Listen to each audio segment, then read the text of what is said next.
This barn is an actual scale barn. You can see the floor being cut out here. It would have been used to weigh grain, weigh hogs, cattle, livestock, whatever was being weighed at that time. And as the wood dried, it shrinks because it has all that water in it. And as it shrinks, these joints become unbreakable. You can see the hand hewing where someone stood on the log and used different tools to create this flat surface on here.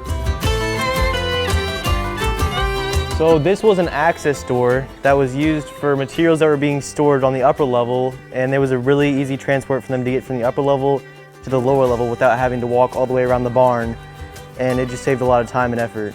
Todd Sidel and his family have cared for this cantilevered bank barn for 12 years, which is only a fraction of the building's age. So Thomas Vandolah owned very large parcels in this area. These barns were built in 1889, as best we can tell, so they're about 132 years old right now. A hobbyist woodworker, Sidel appreciated the architecture and craftsmanship as soon as he laid eyes on both barns. I came across this property in 2009 and we looked at it, fell in love with it. It wasn't in the best of shape. It had a lot of things that needed to be done, but it looked like it was all fairly cosmetic.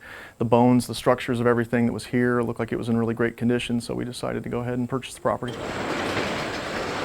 In August, he spent $21,000 in maintenance. I had a group of engineers and carpenters from Illinois come over. They lifted the whole barn up and then shifted the entire thing back because the whole barn had been pushed this way, more than likely from a real heavy wind that came through. They told me it's good for another 100 years. But money, time, and hard work aren't keeping Sidel and his family from carrying on Vandolah's legacy as they protect some of Indiana's last remaining heritage barns. I enjoy teaching people about different aspects of these barns and the joinery that's involved with making them, and talking about some of the woodworking elements of the barn as well. These barns are not here forever. I've probably seen at least a dozen barns like this one in the area that have either fallen to demolition or fires, and they are not being built any longer like this. Enjoy them while they're still here.